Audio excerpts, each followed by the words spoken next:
हाँ जी, इससे पहले हमने एसेंट ऑफ सैप तक पढ़ लिया। एसेंट ऑफ सैप में क्या था, रूट्स के माध्यम से जो वाटर एब्जॉर्ब किया जा रहा है उस वाटर को ट्रांसलोकेट करना कहाँ, पूरे के पूरे प्लांट में। ठीक है, वहां तक पढ़ लिया हमने, उसकी थ्योरीज के बारे में पढ़ लिया। मानता हूँ थोड़ा स्पीड में करवाया वो मैंने, लेकिन वो स्पीड में करवाने का रीजन यही है कि उसमें से उतने क्वेश्चन आने के चांसेस नहीं रहते हैं। ठीक है, क्वेश्चन क्या आते हैं, डायरेक्ट क्वेश्चन आने के चांसेस तो है वहां से, ध्यान रखना, लेकिन डेप्थ में क्वेश्चन नहीं आते वहां से, इसलिए बहुत जरा उसमें उलझे नहीं अपने। आपको पढ़ना हो आप इम्बाइबिशन थ्योरी और डिक्सन एंड जोली ने जो ट्रांसपिरेशन पुल थ्योरीज दी है वो पढ़ सकते हो। ट्रांसपिरेशन पुल थ्योरी भी एक लिमिट तक सही है, ध्यान रखना। ट्रांसपिरेशन पुल थ्योरी जो डिक्सन एंड जोली ने दी है वो यूनिवर्सली एक्सेप्टेड है, लेकिन एक पॉइंट तक वो सही मानी गई है, क्योंकि अगर ट्रांसपिरेशन बाय चांस बंद हो गया, ट्रांसपिरेशन बंद कर सकते हैं ना अपने, जब ग्रोथ कंडीशंस आ जाएंगी उस टाइम अपने क्या करेंगे, एंटी ट्रांसपेरेंट्स का यूज करते हैं, एंटी ट्रांसपेरेंट्स का यूज करके ट्रांसपिरेशन बंद कर देते हैं। तो उस कंडीशन में वो वाला कंसेप्ट फेल हो जाएगा। कोहेजन एंड एडिशन तो उस टाइम भी हो रहा होगा, लेकिन ट्रांसपिरेशन पुल ना हो पाने की वजह से फिर सक्शन कैसे मेंटेन होगा, तो उस कंडीशन में वो भी गड़बड़ हो जाता है, ध्यान रखना। लेकिन आज के टाइम पे सबसे जो एक्सेप्टेड आपका थ्योरी है वो वही वाली है, कौन सी, डिक्सन जोली ने जो दी, ट्रांसपिरेशन पुल थ्योरी, या फिर आप उसे कोहेजन एडिशन थ्योरी भी बोल सकते हो, या फिर उसके अलग अलग नाम है, आप सारे नाम ध्यान में रखोगे। होपफुली वहां तक सारा क्लियर होगा, किसी को कोई डाउट नहीं होगा। अब बिल्कुल छोटा सा एक टॉपिक अपना रह गया है, वो टॉपिक कवर कर लेते हैं, उसके बाद में कल से स्टार्ट करेंगे ट्रांसपायरेशन। ठीक है, इस लेक्चर में आज तक के सारे डाउट्स को कवर कर लेंगे। डाउट्स तो खैर अभी तक आपको कोई आया ही नहीं इससे रिगार्डिंग, लेकिन जो भी आपके मन में डाउट्स है वो सारे क्लियर कर लेंगे। ठीक है, आगे देखिए, ट्रांसलोकेशन ऑफ सोल्यूट। ठीक है, शुरू करते हैं। इसमें क्या बोला गया, the movement of organic food material or the solutes insoluble from one place to another in higher plants is called as translocation of organic solute। अच्छा चलो ठीक है, सारी बातें ठीक है, हेडिंग में डाल दिया ट्रांसलोकेशन ऑफ सोल्यूट, और यहाँ पे बार बार ऑर्गेनिक ऑर्गेनिक का जिक्र कर रहा हो। ऐसा क्यों कर रहे हो सर आप, ऑर्गेनिक ऑर्गेनिक ऑर्गेनिक फूड इसलिए बोला जा रहा है कि ये जो बात हो रही है यहाँ पे ट्रांसलोकेशन ऑफ सोल्यूट। अब आप सारे लोग जानते हो सॉल्यूशन की दो चीजें होती है, एक हो गया सॉल्यूशन में सोल्यूट, दूसरा हो गया सॉल्वेंट। जो आपके रूट से क्या आएंगे, वाटर पार्टिकल्स मूवमेंट करेंगे, लेकिन वाटर मूवमेंट करेगा वो अपने साथ किसे लेकर के मूवमेंट करेगा, न्यूट्रिएंट्स को लेकर के मूवमेंट करेगा। अब न्यूट्रिएंट्स उसमें भी है, यानी है तो वो भी सॉल्यूट। ठीक है तो उसमें भी क्या, सॉल्यूट। लेकिन जो रूट के साथ जो न्यूट्रिएंट मूवमेंट करते हैं वो सारे के सारे कौन से होते हैं, इनऑर्गेनिक होते हैं। वो सारे के सारे न्यूट्रिएंट कौन से होते हैं, इनऑर्गेनिक। इनऑर्गेनिक होने के कारण इन वाले न्यूट्रिएंट्स के ट्रांसलोकेशन को ट्रांसलोकेशन ऑफ सोल्यूट हेडिंग में अपने नहीं पढ़ते। इसमें केवल और केवल किसे पढ़ेंगे, C6H12O6। किसे पढ़ेंगे, C6H12O6। बनता कहाँ है, पत्तियों में, किसके द्वारा, फोटोसिंथेसिस के द्वारा। एक क्वेश्चन निकल के आता है फिर यहाँ से, विकास आप बताइए मुझे कि जो C6H12O6 होगा ये लीफ से रूट तक किसके माध्यम से ट्रांसलोकेट किया जाएगा। बता चुका हूं मैं कई बार इस चीज को, और बहुत इजी है, फ्लो किससे, फ्लोएम के फ्लोएम। माध्यम से ट्रांसलोकेट किया जाएगा। ठीक बोल रहे हो आप। अब मुझे आप ये चीज बता दीजिए, फ्लोएम में केवल और केवल आपके C6H12O6 मूवमेंट करेगा, या फिर उसके साथ पानी भी मूवमेंट करेगा, इतना बता दीजिए बस। पानी भी करेगा सर। पानी कैसे करेगा, पानी तो जाइलम में मूवमेंट करता है ना। फ्लोएम की करेगा बात हो रही सर। है यहाँ पे, फ्लोएम की बात हो रही है, लेकिन यहाँ पे फ्लोएम में कैसे मूवमेंट करेगा वाटर, वो तो जाइलम में मूवमेंट करता है ना पानी। तो फ्लोएम तो क्या करता है, ऊपर से लीफ से जो बनी है आपकी क्या, C6H12O6 जो फोटोसिंथेसिस से बना है लीफ में, क्लोरोप्लास्ट सेल्स में, उसको वहां से पूरे के पूरे प्लांट में ट्रांसफर करने का काम करेगा। इसमें पानी का रोल कहाँ से आ गया, पानी तो अपने वहां से पड़ते हैं ना, जाइलम से जल, है ना। बताइए। ना सर, पानी के साथ ही जाएगा। श्योर हो। हाँ जी सर। राहुल ठीक बोल रहे हैं, उनके पास चलते हैं, आप तो नहीं। हाँ जी राहुल आप बताइए। सर पानी नहीं करेगा सर, वो ट्रांसपिरेशन से उड़ जाएगा ना सर। बिल्कुल सही बोल रहे हो आप, पानी कैसे मूवमेंट करेगा, फ्लोएम है ये तो, फ्लोएम के अंदर तो पानी मूवमेंट करता ही नहीं कभी, वो तो जाइलम। हाँ जी हाँ जी, बिल्कुल सही बोल रहे हो आप। ऐसा नहीं है राहुल, एक चीज को शुरू में समझ लीजिए, यहाँ पे क्या बोला गया, मैं जानबूझ के गलत बुलवाना चाह रहा था, मैं देख रहा था गलत कौन बोल रहा है। अब देखिए इस चीज को, क्या बोला गया, ट्रांसपायरेशन ऑफ सोल्यूट। अब सोल्यूट जैसे ही आ गया तो आपको ये चीज तो क्लियर ही हो जानी चाहिए ना कि बात यहाँ पे सॉल्यूशन की हो रही है। सोल्यूट कहाँ होगा, अकेला सोल्यूट थोड़ी रहेगा, वो सॉल्यूशन के साथ में रहेगा। वाटर भी मूवमेंट करेगा, किसके साथ में, आपके फ्लोएम में, फूड के साथ में। फूड अकेला मूवमेंट नहीं कर सकता। कई बार एक कंडीशन होती है, मैं एकदम देसी एग्जांपल दूंगा, लेकिन आप खुद महसूस करना, घर में कई बार सब्जी बनती है आपकी, सूखी सब्जी, तो आप क्या करते हो, आप कुछ छाछ या लस्सी इस टाइप की चीज की डिमांड करते हो और कहते हो कि सूखी सब्जी अकेली खाई नहीं जाती। ठीक है, जनरल है, बहुत कॉमन चीज है ये। क्यों नहीं खाई जाती? क्योंकि कोई चीज साथ में हो तो निगलना आसान रह जाता है, आप खुद बोलते हो ये चीज, क्लियर ना। उसी तरीके से अकेला पानी जो हो, अकेला ये C6H12O6 होगा, वो मूवमेंट नहीं कर सकता। उसको मूवमेंट के लिए किसकी रिक्वायरमेंट रहेगी? हमेशा वाटर की। वाटर में डिजोल्व होकर के मूवमेंट करेगा, ध्यान रखना ये चीज। अब आप कह रहे हो वो पानी ट्रांसपिरेशन में वेस्ट हो जाएगा, ट्रांसपिरेशन से वेस्ट होने की नौबत ही नहीं आने देंगे। पानी कहाँ से लिया जाएगा? जाइलम से ही लिया जाएगा। जाइलम और फ्लोएम कहाँ होते हैं? बिल्कुल एक दूसरे के बाजू में रहते हैं। बताइए ना समझ में, पड़ोसी से पानी लेता रहेगा, वही पानी वापस फिर से फ्लोएम के माध्यम से नीचे पहुंच जाएगा, जाइलम फिर से उसे ऊपर ले जाएगा, इस तरीके से साइकिल चलता रहेगा। ठीक है, यूं मान लो जाइलम में दो आपके एग्जिट हो जाएंगे, एक एग्जिट तो जा रहा होगा मेसोफिल सेल्स की तरफ, दूसरा एग्जिट जा रहा होगा फ्लोएम में, उसी फ्लोएम में साथ में पानी वापस नीचे आ जाएगा और इस तरीके से आपका साइकिल चलता रहेगा। सारी चीजें कवर कर लेंगे अपने, देखते हैं आगे। हाँ जी, होपफुली ये चीज आपको समझ में आ गई कि कौन से सोल्यूट के बारे में बात की जा रही है। यहाँ पे ट्रांसलोकेशन ऑफ सोल्यूट हेडिंग में किसके बारे में बात की जा रही है? C6H12O6 बनता कैसे है? फोटोसिंथेसिस से। क्लियर होगा क्या? इसका फायदा क्या है इससे? ये फूड है जी, इस फूड का रेस्पिरेशन के बाद में एनर्जी गेन करने में यूज किया जाएगा, और जो एक्सेस फूड होगा, अतिरिक्त मात्रा में जो खाना होगा, उस खाने को फल में स्टोर कर दिया जाएगा। ठीक है, आगे देखिए। अब बात करते हैं डायरेक्शन ऑफ ट्रांसलोकेशन की। हम जनरली एक ही चीज पढ़ते हैं कि फ्लोएम क्या करेगा, ऊपर से नीचे की तरफ भेज देता है किस चीज को? फूड को। लेकिन क्या ऐसा ही होगा? क्या कभी ऐसा नौबत नहीं आ सकती कि नीचे से ऊपर फूड भेजा जा रहा हो? ऐसी कोई कंडीशन हो सकती है जिस कंडीशन में नीचे से ऊपर की तरफ, अपवर्ड, यहाँ पे लिख दिया गया अपवर्ड ट्रांसलोकेशन, इट मीन होता तो ये डेफिनेटली है। लेटरल ट्रांसलोकेशन भी होता है, डाउनवर्ड आप सारे लोग जानते ही हो। लेकिन मुझे कोई अपवर्ड ट्रांसलोकेशन का एग्जांपल बता सकता है? राहुल आप बता सकते हो कोई एक एग्जांपल अपवर्ड ट्रांसलोकेशन का, कि खाना नीचे की साइड में अवेलेबल है खाना और वो ऊपर की तरफ भेजा जा रहा है? कोई ऐसा एग्जांपल बता सकते हो? No sir. अच्छा ठीक है, चलो मैं आपको हिंट देता हूँ। सीड जर्मिनेशन, उस टाइम क्या ऐसा होता है? सीड जर्मिनेशन के टाइम ऐसा हो सकता है क्या? नहीं सर, नहीं आइडिया आ रहा कोई। चलो ठीक है, देखिए सुनिए, सीड जर्मिनेशन के बारे में बात करेंगे। तो बीज अभी क्या हो रहा है आपका? जर्मिनेट हो रहा है। मैं आपको बता चुका हूँ कि दो टाइप की ग्रोथ होती है, एक प्राइमरी ग्रोथ, एक सेकेंडरी ग्रोथ। प्राइमरी ग्रोथ के बारे में अगर मैं बात करूंगा, प्राइमरी ग्रोथ तब तक होगी जब तक प्लांट अपने बेसिक स्ट्रक्चर को गेन नहीं कर लेता। उसके बाद में सेकेंडरी ग्रोथ होगी। सेकेंडरी ग्रोथ में वो वेस्कुलर टिश्यू वगैरह इन सारी चीजों को डेवलप करेगा। जब सेकेंडरी ग्रोथ में उसके ये सारी चीजें डेवलप हो रही हैं, तभी वो बाहर से न्यूट्रिएंट अपटेक करने लगेगा। जब तक एक सीडलिंग नहीं बन जाता, वो बाहर से कोई न्यूट्रिएंट एब्जॉर्ब नहीं करता। ये बात अपने प्रीवियस लेक्चर में पढ़ चुके हैं। अब देखिए, सीड के अंदर जो फूड स्टोर रहेगा, वही फूड क्या काम करेगा? आपको खाना देने का काम करेगा। अब जो प्लांट ऊपर की तरफ ग्रो कर रहा है, क्या चीज ऊपर की तरफ ग्रो कर रहा है? प्लूमिल। वो ऊपर की तरफ ग्रो कर रहा है, तो उसको भी तो फूड चाहिए ना काम करने के लिए, सेल डिवीजन के लिए, हर चीज के लिए उसको फूड की रिक्वायरमेंट होगी। फूड होगा, उसी का तो रेस्पिरेशन करेगा। फूड का रेस्पिरेशन करेगा तभी तो उसे एनर्जी मिलेगी, एनर्जी मिलेगी तो ही सेल डिवीजन हो पाएगा ना, ग्रोथ तभी हो पाएगी, अदरवाइज ग्रोथ थोड़ी हो पाएगी। तो इस कंडीशन में अपवर्ड ट्रांसलोकेशन भी होता है, ध्यान रखना ये चीज। ठीक है, ये एक टिपिकल एग्जांपल है इस चीज का। हाँ जी, आगे बढ़ते हैं। डायरेक्शन ऑफ ट्रांसलोकेशन के बारे में बात करेंगे तो हमेशा ऐसा नहीं होगा कि केवल ऊपर से नीचे की तरफ फूड को ट्रांसलोकेट किया जाएगा। मैं फूड वर्ड यूज कर रहा हूँ अभी, क्योंकि आप समझते हो। ठीक है, क्योंकि सोल्यूट अपने कौन से सोल्यूट की बात कर रहे हैं? ऑर्गेनिक सोल्यूट्स की, इनऑर्गेनिक सोल्यूट्स की नहीं। ठीक है, डाउनवर्ड ट्रांसलोकेशन यानी ऊपर से क्या करना? खाने को नीचे ट्रांसफर करना। अपवर्ड ट्रांसलोकेशन यानी नीचे से खाने को कहाँ ट्रांसफर करना? ऊपर। लेटरल ट्रांसलोकेशन यानी सेंटर से कहाँ करना? साइड्स में ट्रांसफर करना खाने को। क्लियर? आगे देखिए इसमें कुछ बातें। Downward translocation, mostly the organic material is manufactured by leaf. बिल्कुल सही चीज है। ऑर्गेनिक मटेरियल यानी C6H12O6 कहाँ बनता है? पत्तियों में बनता है। किसके माध्यम से बनता है? फोटोसिंथेसिस के माध्यम से बनता है। And translocated downward to stem and roots for consumption and storage. बिल्कुल सही चीज है ना ये, नीचे की तरफ ट्रांसलोकेट कर दिया जाता है। किसके माध्यम से? फ्लोएम के माध्यम से। हमेशा पढ़ते आते हैं ये चीज, सबसे कॉमन चीज है। उसके बाद में देखते हैं क्या बोला गया, अपवर्ड ट्रांसलोकेशन।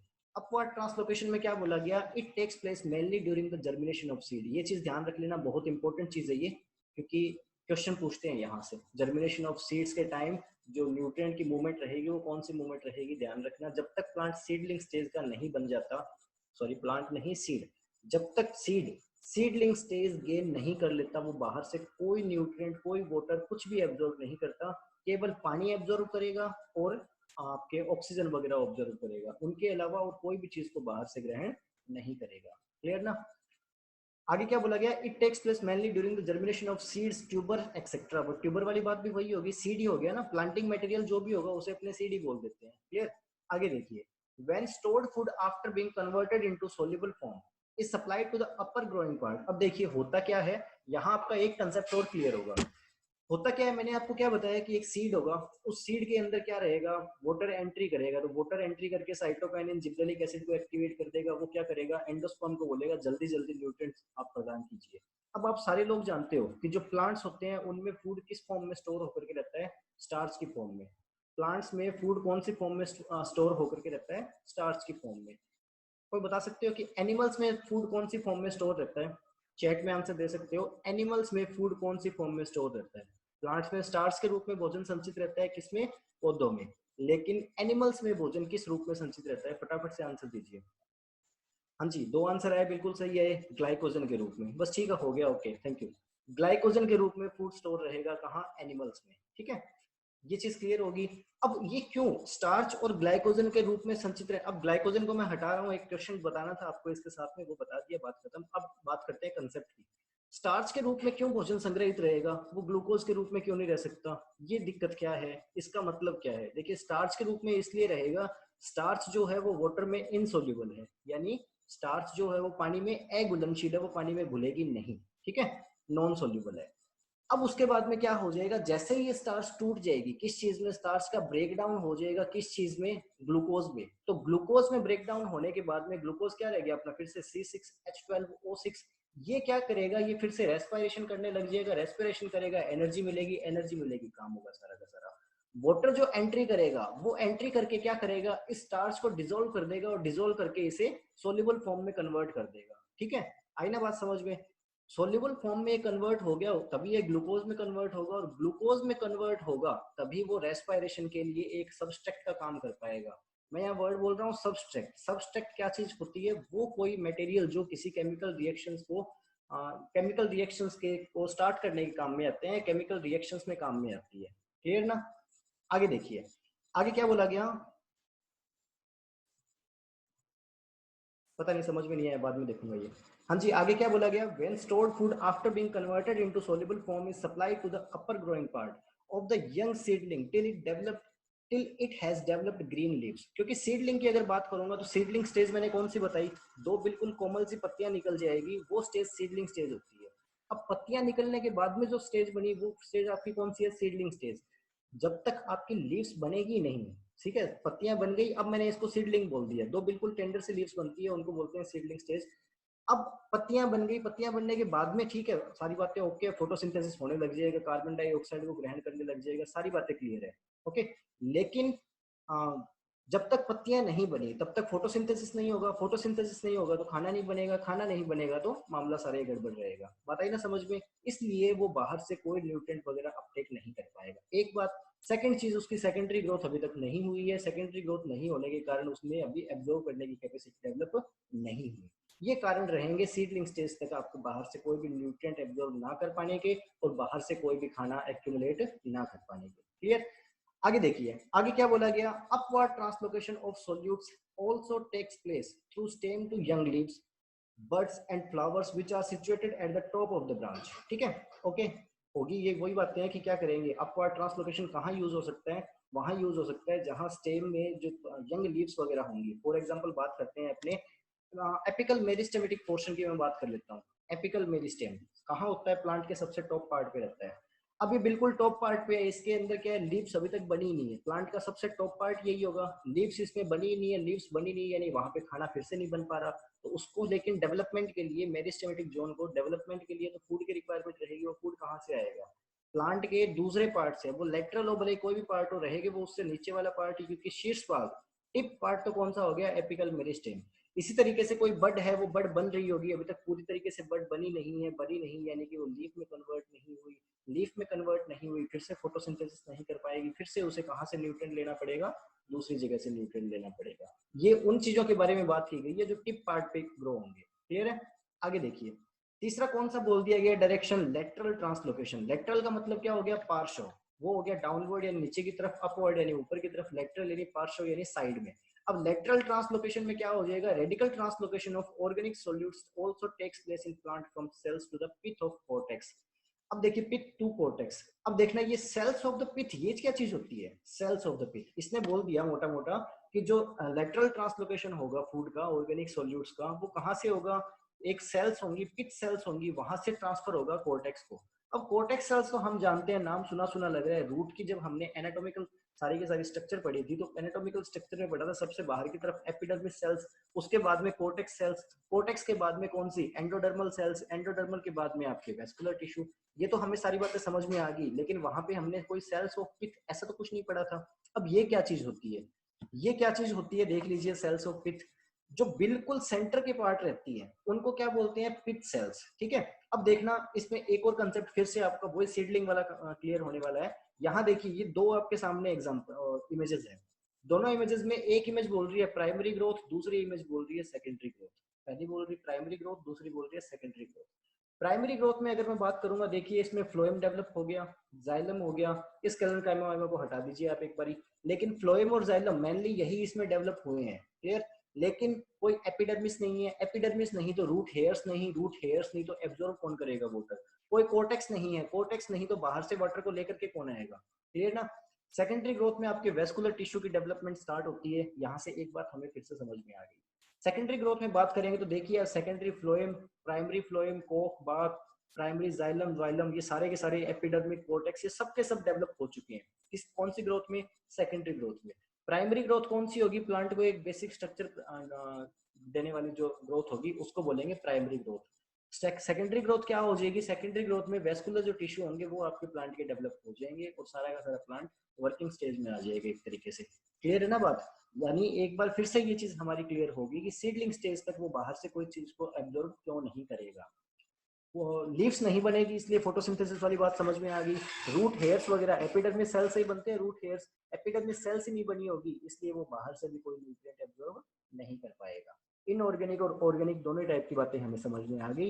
यानी सीडलिंग स्टेज तक प्लांट को किस पे डिपेंडेंट होकर के रहना पड़ेगा, एंडोस्पर्म में जो फूड स्टोर होगा उसी पे डिपेंडेंट रहना पड़ेगा, क्लियर है ना। और ये जो होगी बीच में बिल्कुल सेंटर में, इनको बोल देते हैं पिथ सेल्स। ये क्या करेंगे, न्यूट्रिएंट को किसको देंगी, लेटरल न्यूट्रिएंट्स को देंगी, किसे, कोर्टेक्स सेल्स को। बात क्लियर है ना ये। यानी तीन टाइप के ट्रांसलोकेशन हो गए सॉल्यूट के, एक तो हो गया आपका अपवर्ड, एक हो गया डाउनवर्ड और एक हो गया लेटरल ट्रांसलोकेशन। क्लियर, इजी सा है, कुछ भी नहीं है, थोड़ा सा बस जानबूझ के लंबा करके बता रहा हूँ ताकि थोड़ा सा यूं तो लगे लेक्चर ले रहे हैं अपने, ठीक है। आगे देखिए, आगे क्या बोल दिया गया, path of translocation of organic solute. यानी ठीक है हमने पढ़ लिया डायरेक्शन इसकी तीन टाइप की होगी, अब तीनों टाइप की डायरेक्शन में यूज कौन कौन सी चीजें होंगी। तो डाउनवर्ड में तो वही अपना जाइलम, ठीक है, और इसको भी प्रूव किया जा सकता है रिंगिंग एक्सपेरिमेंट के द्वारा। रिंगिंग एक्सपेरिमेंट कौन सा है आप सारे लोग जानते हो, मेल्टिगी ने किया था। क्या किया, प्लांट की जो एक्सटर्नल बात थी उसको रिमूव कर दिया, बीच में केवल वेस्कुलर टिश्यू को छोड़ दिया, वेस्कुलर टिश्यू को छोड़ दिया तो फूड आपका क्या है, डिलीवर हो रहा है, ठीक है। उसने वेस्कुलर टिश्यू को फिर से बीच में से होल करके, सेंटर में होल करके, साइड की बार किस बात रखी है, सेंटर में होल करके उसने क्या कर दिया, वेस्कुलर टिश्यू को डिस्ट्रॉय कर दिया। अब आपका फूड डिलीवर नहीं हो पा रहा, ठीक है। बाकी ये जाइलम फ्लोएम वाला ना आपके हॉर्टिकल्चर में बहुत डीप कंसेप्ट जुड़ा हुआ है, वहां आप निपिंग नोचिंग ये कंसेप्ट पढ़ते हो ना, वहां ये बहुत रिलेटेड कंसेप्ट है।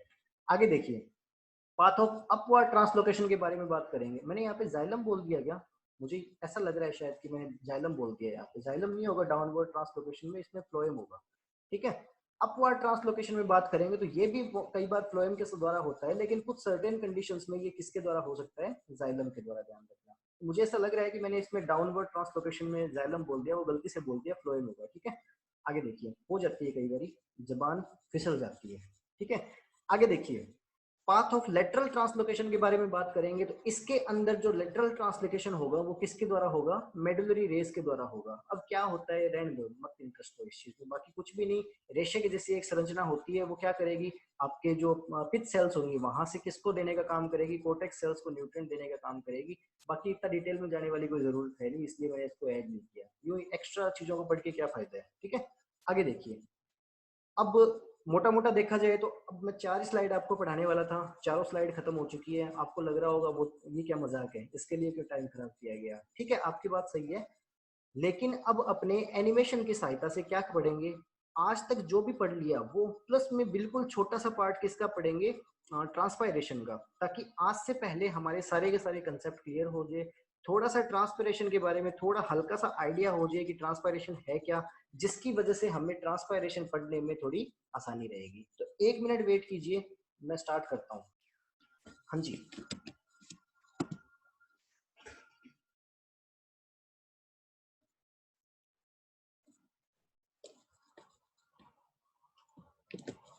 लीव्स रूट्स, पूरा का पूरा ट्री आपके सामने है, आगे देखते हैं।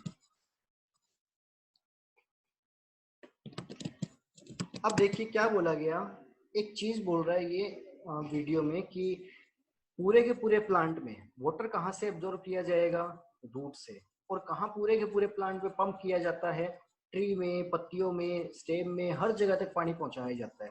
ह्यूमन के शरीर में बात करेंगे तो ह्यूमन के शरीर में तो होता है हार्ट, हार्ट का काम क्या होता है, पंप करना पूरे के पूरे शरीर में ब्लड को, लेकिन प्लांट में तो ऐसी कोई स्ट्रक्चर पाई नहीं जाती। तो बिना ऐसी कोई स्ट्रक्चर के किस तरीके से पूरे के पूरे प्लांट में वाटर को ट्रांसलोकेट किया जाता है, वो सारी की सारी प्रोसीजर क्या है, उस चीज को अपने यहाँ स्टडी करेंगे। ठीक है, देखिए एब्जॉर्ब कहाँ से किया जाएगा वाटर, हमेशा रूट से एब्जॉर्ब किया जाएगा। ट्रांसफर कहाँ किया जाएगा, पूरे के पूरे प्लांट में। ठीक है,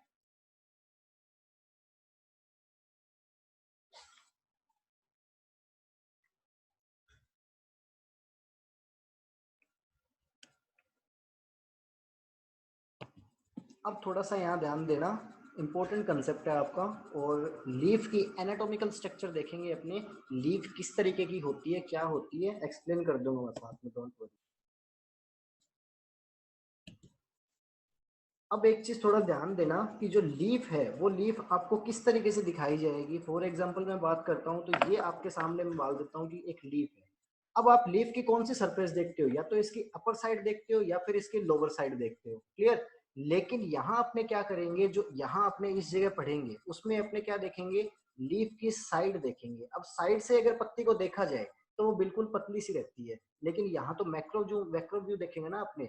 ये चीज मैं इसलिए बता रहा हूँ ताकि आपको समझ में आए कि हम क्या चीज पढ़ रहे हैं, ताकि आप उस चीज को अच्छे से अंडरस्टैंड कर सको। उसमें कौन सी लेयर्स होती हैं, क्या सेल्स पाई जाती हैं, सारी चीजों को स्टडी करेंगे। लीफ की कौन सी स्ट्रक्चर, एनाटॉमिकल स्ट्रक्चर, मोर्फोलॉजिकल नहीं। मोर्फोलॉजिकल बाहर की होती है, एनाटॉमिकल अंदर की होती है। अब देखिए यहां अगर बात करेंगे, सबसे ऊपर में बात करूंगा तो ये कौन सी लेयर आ गई, क्यूटिकल की लेयर आ गई। सबसे ऊपर वाली लेयर की बात करूंगा, ये किसकी लेयर आ गई, क्यूटिकल की लेयर आ गई। इंसेक्ट की आप पढ़ते हो एनाटॉमिकल स्ट्रक्चर, उसके अंदर भी सबसे बाहर वाली क्यूटिकल की लेयर रहती है। ठीक है, एक्सोस्केलेटन बनाती है क्यूटिकल की लेयर, यहाँ भी क्यूटिकल की लेयर रहेगी। क्यूटिकल की लेयर का सीक्रेशन कौन करता है, हमेशा एपिडर्मस सेल्स करती है। ये सेल्स कौन सी हो जाएंगी आपकी, एपिडर्मस सेल्स। ये कौन सी हो जाएगी, एपिडर्मस सेल्स। उसके बाद में यहां से लेकर के और यहां तक ये सारी की सारी सेल्स कौन सी होगी आपकी, मीजोफिल सेल्स। ठीक है, ये सारी की सारी कौन सी है, मीजोफिल सेल्स। अब मीजोफिल सेल्स में भी दो टाइप की सेल्स अरेंजमेंट रहेंगे। ऊपर की तरफ क्या रहेंगी सेल्स, मीजोफिल सेल्स होंगी जो बिल्कुल पैक्ड रहेंगी। सबसे पहले तो आपको ये चीज समझ में आनी चाहिए कि ये जो रूट की अपने देख रहे हैं वो साइड व्यू है रूट के लीफ का, सॉरी। ठीक है, उसके बाद में नीचे जो आपकी मेजोफिल सेल्स रहेंगी वो मेजोफिल सेल्स टाइट पैक्ट नहीं रहते, लूज पैक्ट रहते हैं। किस चीज के लिए, ताकि आपके लीफ के अंदर एयर और वाटर की मूवमेंट होती रहे एक जगह से दूसरी जगह तक, क्लियर। उसके बाद में अगर मैं बात करूंगा तो नीचे यहाँ फिर से ये कौन सी चीज आ गई, एपिडर्मिस की लेयर आ गई। इसको मैं बोल सकता हूँ अपर एपिडर्मिस, इसको मैं बोल सकता हूँ लोअर एपिडर्मिस। उसके बाद में अगर मैं बात करूंगा तो यहाँ पर ये कौन सी चीज की स्ट्रक्चर है, ये है आपकी स्टोमेटा, यानी गार्ड सेल्स। ठीक है, यहाँ आप देखोगे तो लीफ में आपको नीचे का हिस्सा दिखाई दे रहा है, पत्ती का नीचे का हिस्सा दिखाई दे रहा है। ये यहाँ पे क्या है, स्टोमेटा। ये यहाँ पीछे क्या है, स्टोमेटा। यहाँ आगे से इस हिस्से को कट कर दिया गया एक तरीके से शो करने के लिए कि पत्ती के अंदर कौन कौन से सेल्स होती है और किस अरेंजमेंट में रहती है। यहाँ अगर बात करूंगा तो ये आपका हो गया वेस्कुलर बंडल, जिसके अंदर ये एक हो गया आपका फ्लोएम और दूसरा ब्लू वाला हो गया आपका जाइलम। जाइलम क्या करेगा, वाटर को डिलीवर करने का काम करेगा। फ्लोवर क्या करेगा, वाटर को वापस लेकर के जाने का काम करेगा। मिज आप एपिडर्मिस सेल्स के बारे में जानते हो, मैं आपको बता चुका हूँ 3 टाइप के टिश्यू होते हैं जनरली। एक हो गया डर्मल टिश्यू, एक हो गया ग्राउंड टिश्यू, एक हो गया वेस्कुलर टिश्यू। प्लांट्स की बात कर रहा हूँ, ठीक है। वैसे तो टिश्यू बहुत ही टाइप के होते हैं, जनरली बोल रहा हूँ। डर्मल टिश्यू आप समझ गए, ठीक है जी। Epidermis cells, endodermis cells, okay. उसके बाद में वेस्कुलर टिश्यू आप समझ गए, हाँ जी, xylem tissue, xylem cells, sorry xylem और फ्लोएम। उसके बाद में आपका क्या रह गया, ग्राउंड टिश्यू। जो मीजोफिल सेल्स होती है वो ग्राउंड आपके कौन से टिश्यू रहती है, आपके ग्राउंड टिश्यू से बनती है, ठीक है। अब देखिए जो मीजोफिल सेल्स है इनका काम क्या रहेगा, इनका काम रहेगा फोटोसिंथेसिस का। फोटोसिंथेसिस का काम इनका ही क्यों है, एपिडर्मिस सेल्स का क्यों नहीं है। एपिडर्मिस सेल्स है उनमें क्लोरोप्लास्ट नहीं पाया जाता। एक इंपॉर्टेंट क्वेश्चन यहाँ से आपका ये भी निकलता है कि लीफ के अंदर कौन सी सेल्स हैं जिन सेल्स के अंदर फोटोसिंथेसिस होता है, तो वो होती है आपकी मीजोफिल सेल्स। क्यों, क्योंकि मीजोफिल सेल्स में क्या पाया जाएगा, क्लोरोप्लास्ट पाया जाएगा। क्लोरोप्लास्ट पाया जाएगा तो उसमें क्लोरोफिल पाया जाएगा, जिसकी वजह से फोटोसिंथेसिस होगा। एपिडर्मिस सेल्स में नहीं पाया जाता। यानी जो ग्राउंड टिश्यू है उन ग्राउंड टिश्यू की मीजोफिल सेल्स में क्लोरोप्लास्ट पाए जाने के कारण वो फोटोसिंथेसिस करेंगी। इसलिए मैं बोल सकता हूँ कि मीजोफिल सेल्स है वो स्पेशलाइज्ड सेल्स है फोटोसिंथेसिस के लिए। क्लियर ना, जिनके अंदर क्या पाया जाएगा, क्लोरोफिल। कहाँ पाई जाएगी, बिल्कुल मिडल में पाई जाएगी, किस चीज के, लीफ के। सुबह वाले लेक्चर में मैंने बोला था मिडल में पाई जाएगी, फिर मैंने ये बोला था कि ये लीफ होगी इसके मिडल में, यानी यहाँ क्या। अब आप समझ सकते हो कि मिडल का मतलब यहाँ नहीं था, इसके साइड व्यू से मतलब था। ये देखिए मिडल में, ये मिडल, इसके नीचे एपिडर्मिस की लेयर, ऊपर एपिडर्मिस की लेयर, नीचे यहाँ ये वाली जो लेयर है वो फिर से किसकी लेयर होगी, क्यूटिकल की लेयर हो गई। एक बात। दूसरी चीज, जनरली जो स्टोमेटा होते हैं वो कौन सी सरफेस पे पाए जाते हैं, लीफ की लोअर सरफेस पे, अपर सरफेस पे नहीं, लोअर, नीचे वाली सरफेस पे पाए जाएंगे, ऊपर वाली सरफेस पे नहीं पाए जाते। लेकिन इससे पहले भी मैंने वर्ड यूज किया जनरली, ठीक है, सामान्यतः। हमेशा ऐसा नहीं होता, स्टोमेटा की पोजीशन चेंज होती रहती है, species to species, plant to plant, plant to plant नहीं, स्पीशीज टू स्पीशीज ये वेरी करेगी, ध्यान रखना। अलग अलग क्रॉप्स में अलग अलग टाइप के स्टोमेटा पाए जाते हैं, इनकी शेप अलग अलग हो सकती है, इनकी लोकेशन अलग अलग हो सकती है। वो सारा अपने ट्रांसपिरेशन चैप्टर जब कल डिस्कस करेंगे तब डिस्कस कर लेंगे स्टोमेटा कितने टाइप के होते हैं। क्लियर, आगे देखते हैं इसमें। अच्छा एक चीज और रह रही है आपकी, वो और बता देता हूँ आपको कि ये जो सेल्स होगी एपिडर्मिस सेल्स, एपिडर्मिस सेल्स और ये जो होती है ना स्टोमेटा, ये यहाँ इनके बीच में जो खाली स्थान हो गया उस चीज को बोलते हैं स्टोमेटा, यानी स्टोमेटल पोर। ये जो आपके जो दो पोर्स हैं, पोर्स नहीं सॉरी, दो सेल्स हैं, इन सेल्स को बोलते हैं गार्ड सेल्स। कौन से सेल्स, गार्ड सेल्स। आप इसे ध्यान रख सकते हो, फर्स्ट ईयर वालों के लिए बोल रहा हूँ, बाकी सारों को तो पता ही होगा। आप इसे ध्यान रख सकते हो, गार्ड किसे बोलते हैं, गार्ड उसे ना वॉचमैन को बोलते हैं, एक तरीके से गेट कीपर को बोलते हैं गार्ड। गेट कीपर का काम क्या होगा, दरवाजा खोलना बंद करने का। यहाँ जो सेल्स होंगी गार्ड सेल्स, इनका काम भी होगा स्टोमेटल पोर को खोलने और बंद करने का। स्टोमेटल पोर जब खुल जाएंगे तब जो पानी होगा वो पानी यहाँ आ जाएगा और यहाँ से डिफ्यूजन के द्वारा, मैं वर्ड यूज कर रहा हूँ डिफ्यूजन। डिफ्यूजन क्या होता है, हायर कंसंट्रेशन से लोअर कंसंट्रेशन की तरफ जाना। यहाँ वाटर की कंसंट्रेशन हाई हो जाएगी, यहाँ सिंपल डिफ्यूजन होगा। क्यों होगा सिंपल डिफ्यूजन यहाँ पे, क्योंकि यहाँ कोई सेल मेम्ब्रेन नहीं है। यहाँ तक पानी पहुंच जाएगा और पानी के पहुंचने के बाद में यहाँ तक वाटर पहुंच गया, इनके बीच में जो गैप होगा उस गैप से पानी यहाँ तक पहुंच गया, और यहाँ से पहुंचने के बाद में यहाँ से वाटर डायरेक्ट एनवायरनमेंट में चला जाएगा, किसके द्वारा, डिफ्यूजन के द्वारा। और दूसरा रिस्पॉन्सिबल फैक्टर कौन होगा, टेम्परेचर या फिर सनलाइट। क्लियर ना, आगे देखिए। एक चीज और जो बता रहा था वो तो फिर से रहेगी, जो एपिडर्मिस सेल्स होती है, एपिडर्मिस सेल्स कभी भी फोटोसिंथेसिस का काम नहीं करेगी। क्यों नहीं करेगी, आप सारे लोग अच्छे से समझते हो, फोटोसिंथेसिस इसलिए नहीं करेगी क्योंकि इनमें क्लोरोप्लास्ट नहीं पाया जाता। लेकिन जो आपकी गार्ड सेल्स होती हैं, इन गार्ड सेल्स में क्लोरोप्लास्ट पाया जाता है, ध्यान रखना। मीजोफिल सेल्स में क्लोरोप्लास्ट पाया जाता है, गार्ड सेल्स में क्लोरोप्लास्ट पाया जाता है, एपिडर्मिस सेल्स में क्लोरोप्लास्ट नहीं पाया जाता। क्लियर, आगे देखिए।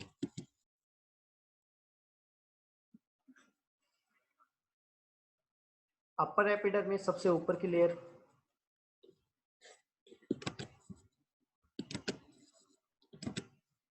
मेसोफिल टिश्यू ऊपर वाले को क्या बोल दिया गया, पैलिसेड मेसोफिल। इसके अंदर सारे के सारे पैक्ड होकर के रहेंगी मेसोफिल सेल्स। नीचे वाले को बोल देते हैं स्पंजी मेसोफिल्स, ठीक है।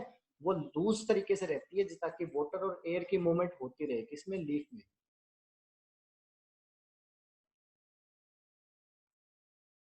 यहाँ जो स्पेस होगा इस स्पेस में क्या रहेगा, एयर और गैस एक्सचेंज कर सके, इस चीज के लिए यहाँ स्पेस रहता है, किसमें, मेसोफिल सेल्स में। ओके, आगे देखते हैं।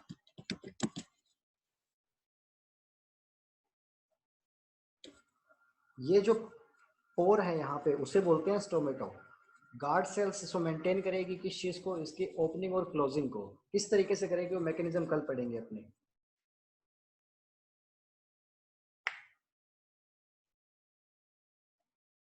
वैस्कुलर ट्रंडल, जाइलम फ्लोएम, जाइलम का काम क्या, वाटर को ट्रांसपोर्ट करना यहाँ पे, और फ्लोएम का काम क्या, यहाँ से लेकर के जाना किस चीज को, ऑर्गेनिक सोल्यूट को।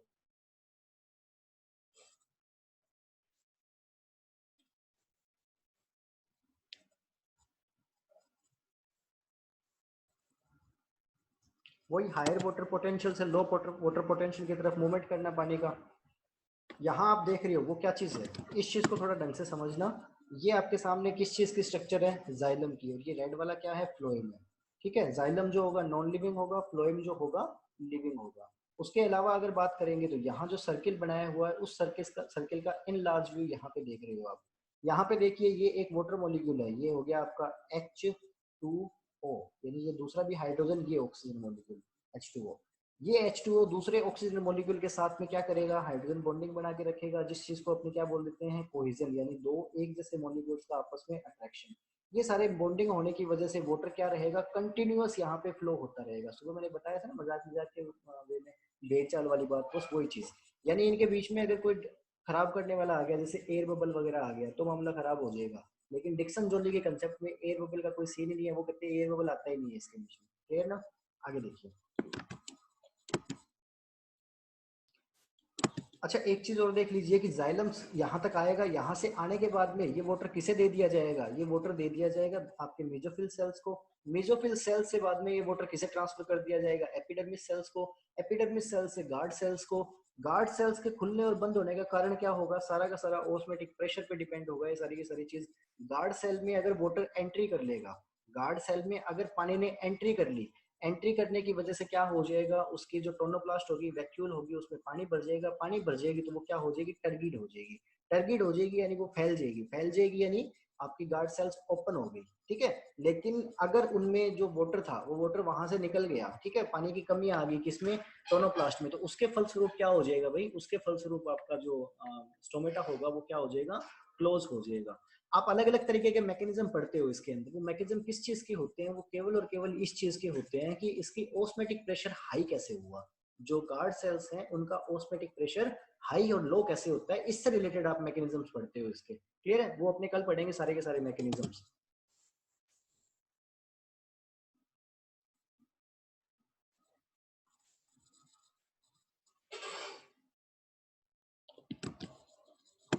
हाँ जी, गार्ड सेल्स को आप बोल सकते हो स्पेशलाइज्ड एपिडर्मिस सेल्स, ठीक है, लेकिन ये स्पेशलाइज्ड सेल्स है, ध्यान रखना। एपिडर्मिस सेल्स और गार्ड सेल्स के अंदर डिफरेंस होता है, ध्यान रखना, एक नहीं कई सारे डिफरेंस होते हैं। एक मैंने आपको सबसे बड़ा डिफरेंस तो बता दिया, कौन सा, ये क्लोरोप्लास्ट पाए और न पाए जाने वाला। दूसरे डिफरेंस के बारे में अगर मैं बात करूंगा तो सेल वॉल का डिफरेंस होता है। एपिडर्मिस सेल्स होती है उनमें एक जैसी सेल वॉल पाई जाती है, लेकिन जो आपकी गार्ड सेल्स होंगी उनके अंदर अलग अलग टाइप की पाई जाएगी। अंदर वाली साइड जो रहेगी, अभी मैं बताऊं आपको इमेज में, ये वाली साइड जो रहेगी, ठीक है, ये वाली साइड, यहाँ जो सेल वॉल पाई जाएगी वो थोड़ी मोटी होगी, लेकिन पीछे की साइड में जो सेल वॉल पाई जाएगी वो सेल वॉल क्या रहेगी, पतली रहेगी। उसके अलावा बात करेंगे तो इनकी शेप में डिफरेंस है। जनरली ये किडनी शेप पाई जाती है और कौन सी एक डंबल शेप पाई जाती है। मोनोकोट्स में डंबल शेप पाई जाती है और डाइकोट्स में किडनी शेप पाई जाती है। ठीक है, ये आपके सामने किडनी शेप है। ओके, शेप का डिफरेंस है, फिर साइज का डिफरेंस है, और इन सारी चीजों का डिफरेंस है, आप समझ रहे हो अभी। ठीक है, तो एपिडर्मिस सेल्स और इनके अंदर डिफरेंस है, ये स्पेशलाइज्ड सेल है, आपको ध्यान रखना है। क्वेश्चन यहाँ से भी आता है कि एपिडर्मिस सेल्स और गार्ड सेल्स के अंदर डिफरेंस क्या है। क्लियर ना, आगे चलिए। अब देखिए ये क्या हो रहा है, वो ट्रांसपायरेशन यहाँ से मेसोफिल से क्या हुआ, सारा का सारा हुआ, यहाँ आपके सामने क्या आ गया, वाटर पहुंच गया। अब ये यहाँ से वाटर बाहर निकलेगा, ये एक और क्वेश्चन रह गया। पूरे के पूरे प्लांट में कंसेप्ट यूज हो रहा था कौन सा, ओस्मोसिस। ठीक है, क्यों हो रहा था, क्योंकि वहां पे हर जगह सेल मेम्ब्रेन इन्वॉल्व थी। लेकिन इस पॉइंट पे आकर के कंसेप्ट कौन सा यूज होगा, डिफ्यूजन। क्यों, क्योंकि यहाँ पे वाटर मॉलिक्यूल की क्या होगी, मात्रा ज्यादा हो गई, वाटर मॉलिक्यूल हाई अमाउंट से लो अमाउंट की तरफ जाना चाहेंगे, डिफ्यूजन करना चाहेंगे, फैलना चाहेंगे। ठीक है, तो आपके यहाँ फैल सकते हैं, कोई बीच में सेल मेम्ब्रेन नहीं आएगी। क्लियर ना, ये चीज यहाँ पे इंपॉर्टेंट है, ध्यान रखना।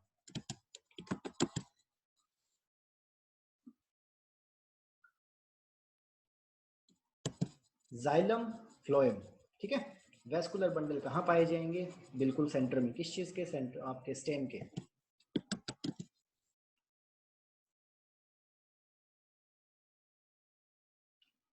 अब ल्यूमेन की बात कर रहे थे ना अपने, ये जो अंदर वाला हिस्सा जो रहेगा उस अंदर वाले हिस्से को बोलते हैं ल्यूमेन, जबकि बाहर वाला जो हो जाएगा उसे बोल दिया सेल वॉल। तो इम्बाइबिशन थ्योरी में क्या कह रहा था कि बाहर वाला हिस्सा यानी कि ये एक सेल होगी पर्टिकुलर, देखो ये एक सेल होगी, जैसे मान लीजिए ये एक सेल है, उसके बाद में ये एक सेल है। तो इम्बाइबिशन थ्योरी कह रही थी कि बाहर इस वाले हिस्से पे चिपक चिपक के ऊपर आता रहेगा, एडजॉर्ब होकर के आएगा, लेकिन बाद में ये पता लगा कि वो सेल वॉल के माध्यम से नहीं आता, ल्यूमेन के माध्यम से आता है, वेसल में ट्रेवल करेगा। कौन? वाटर।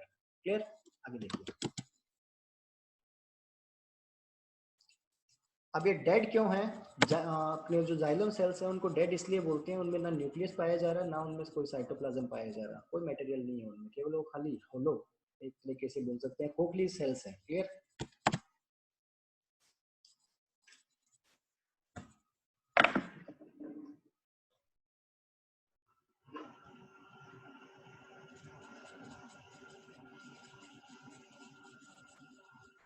कोहेजन प्रॉपर्टी और एडिशन प्रॉपर्टी के फलस्वरूप ये क्या रहेगा? मूवमेंट करता रहेगा। कोहेजन के बारे में अपने इससे पहले भी डिस्कस कर चुके हैं। एक वाटर मॉलिक्यूल है, वो जा रहा है, उसके पीछे दूसरा आ रहा है, उसके पीछे तीसरा आ रहा है, उसके पीछे नेक्स्ट आ रहा है। वही सुबह मजाक वाली बात, भेड़ चाल वाली बात, ये होगी आपकी कोहेजन। एडिशन के बारे में बात करेंगे तो सेल वॉल के साथ चिपक चिपक के ऊपर बढ़ रहा है, ये सेल वॉल के साथ चिपक चिपक के ऊपर बढ़ रहा है, अदरवाइज इसको ऊपर बढ़ने में दिक्कत आएगी। लेकिन क्या केवल कोहेजन और एडिशन ये दो चीजें पर्याप्त है इसको मूवमेंट करने के लिए ऊपर की तरफ? नहीं, इसको ऊपर की तरफ मूवमेंट करने के लिए एक और तीसरी चीज की आवश्यकता है, जो होगी आपके ट्रांसपिरेशन पुल। उसे ऊपर से ट्रांसपिरेशन हो रहा होगा, ट्रांसपिरेशन के कारण इसमें एक नेगेटिव प्रेशर डेवलप होगा, उस नेगेटिव प्रेशर के डेवलप होने के कारण ही क्या होगा, ये ऊपर की तरफ मूवमेंट करेगा। ऊपर की तरफ मूवमेंट करेगा, उस टाइम मूवमेंट कंटिन्यूअस मूवमेंट करने में हेल्प करेगा कोहेजन और एडिशन। कंसेप्ट क्लियर होना चाहिए इससे रिलेटेड आपका। आगे देखिए। बाकी कोहेजन और एडिशन को अपने बहुत बार अलग अलग तरीके से कंफर्म कर चुके हैं। और कोहेजन और एडिशन रहेगा किसके कारण? हाइड्रोजन बॉन्डिंग के कारण।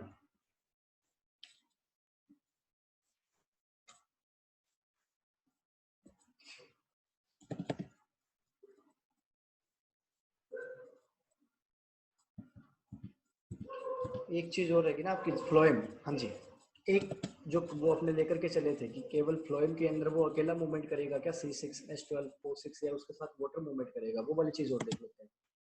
ये कौन सी रहेगी आपके सामने? फ्लोएम। ठीक है,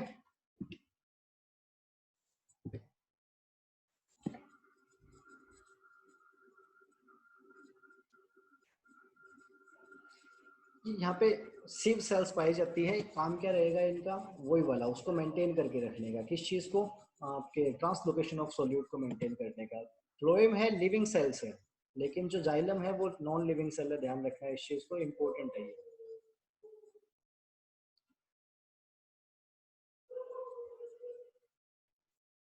तो देखिए यहाँ इस पॉइंट पे अपनी बात करेंगे तो जो आपके सामने इस स्ट्रक्चर में दिखाई दे रहे हैं, ब्लू कलर के या पर्पल कलर के जो दिखाई दे रहे हैं, वो आपके, आप उन्हें बोल सकते हो कार्बोहाइड्रेट, C6H12O6।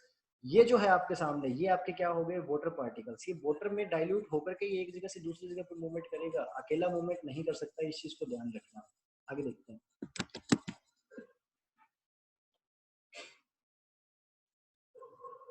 बनेगा कहाँ? ये बनेगा कहाँ? लीफ सेल्स में। किसके कारण? फोटोसिंथेसिस के कारण। यहाँ से पानी आ रहा है, यहाँ से क्या होगा? ये मेसोफिल सेल्स होगी, मेसोफिल सेल्स। ये देखिए यहाँ पे दिखाई दे रहा है आपको बैकग्राउंड में ग्रीन कलर की स्ट्रक्चर, ये कौन सी होगी? Mesophyll cells. मेसोफिल सेल्स में क्या बनेगा? आपके ग्लूकोज बनेगा। यहाँ सुक्रोज लिखा हुआ है, लेकिन आप इसे सुक्रोज कंसिडर मत कीजिए, आप इसे ग्लूकोज ही कंसिडर कीजिए। ग्लूकोज आएगा, यहाँ से ग्लूकोज आ जाएगा, और वाटर कहाँ से आएगा? यहाँ से आ जाएगा। ठीक है, आगे देखिए।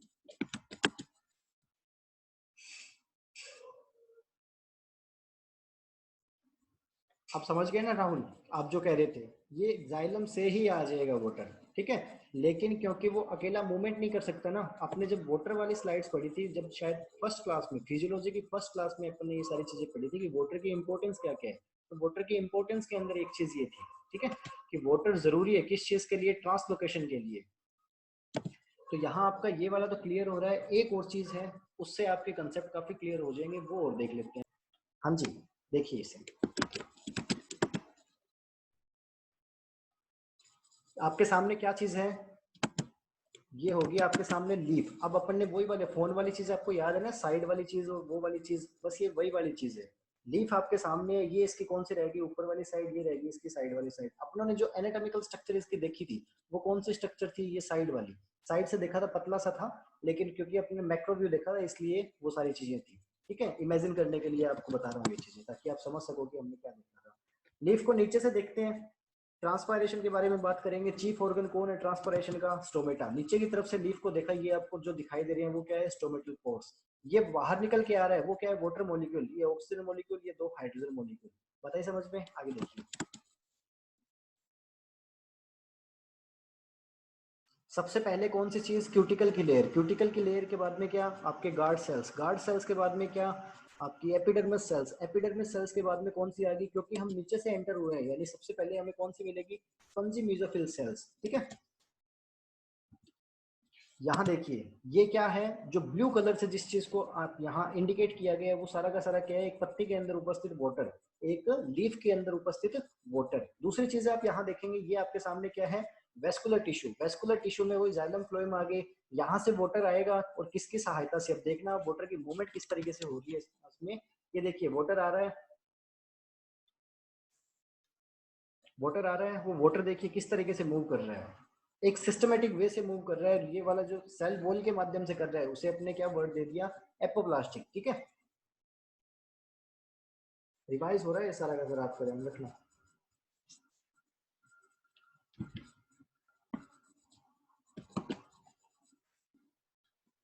अब वही डिक्सन जोली वाला कंसेप्ट एक बार देख लेते हैं। डिक्सन जोली ने क्या चीज बोली थी कि वाटर किस तरीके से ऊपर आएगा। वैसे तो अपने इसे देख चुके हैं, लेकिन एक बार फिर से कवर कर लेते हैं।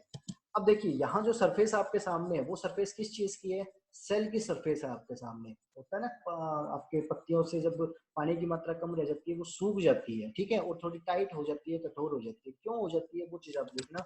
ये एक पर्टिकुलर सेल है, पर्टिकुलर सेल से क्या हो रहा है, बहुत सारा ट्रांसपिरेशन होगा, तो उस सेल में जितना भी वाटर अवेलेबल होगा वो सारा का सारा पानी निकल जाएगा।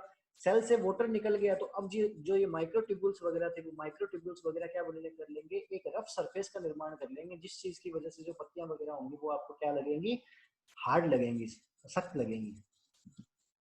ये क्या है आपके सामने, ये वही चीज सेम टू सेम। कौन सी चीज, डिक्सन जोली वाली ट्रांसपिरेशन पुल थ्योरी।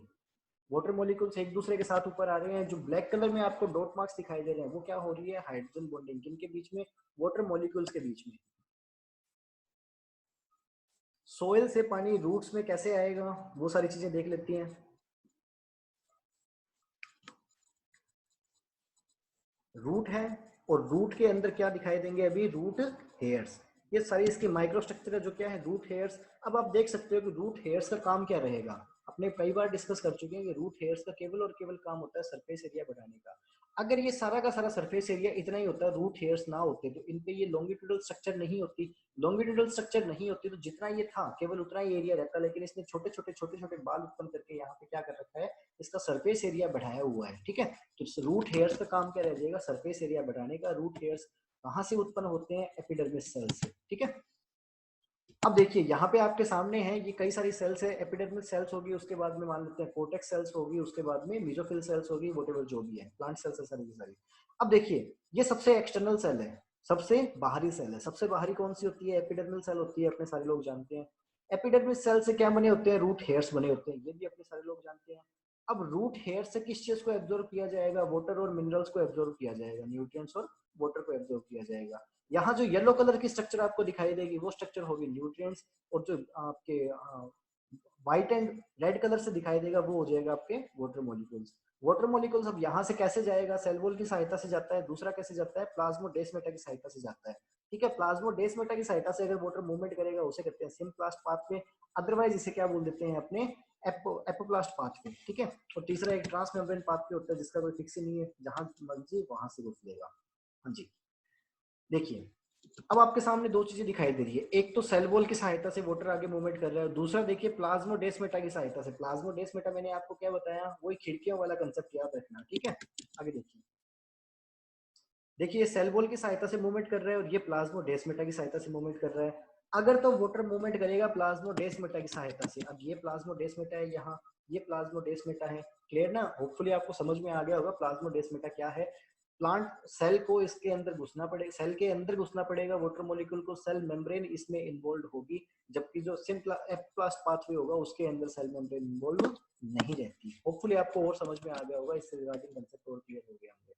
दूसरा मेथड जो है उसके अंदर क्या हो रहा है, केवल और केवल सेल वॉल के माध्यम से वाटर आगे की तरफ जा रहा है, लेकिन कहाँ तक, केवल और केवल आपके जो एंडोडर्मल सेल्स होती है वहां तक। ये जो रेड कलर की आपको स्ट्रक्चर दिखाई दे रही है वो किस चीज के अंदर स्ट्रक्चर है, वो स्ट्रक्चर है आपके सेल वॉल के अंदर। किस चीज के, जो एंडोडर्मल सेल्स है उनके सेल वॉल के अंदर पाई जाने वाली कौन सी चीज है, कैस्पेरिन स्ट्रिप है। जो स्ट्रिप क्या करेगी, एपोप्लास्ट पाथवे से आने वाले वाटर को बोलेगी आप यहाँ से अलाउड नहीं हो, आपको एक ही कॉमन पाथ से जाना पड़ेगा आगे, इसलिए इन सेल्स को पैसेज सेल्स भी बोल देते हैं। क्लियर ना, आगे देखते हैं। वही देखिए यहाँ से आगे नहीं जा पा रहा, क्यों नहीं जा पा रहा, कैस्पेरियन स्ट्रिप की वजह से। अब इसे वही कॉमन पाथ पे फॉलो करना पड़ रहा है।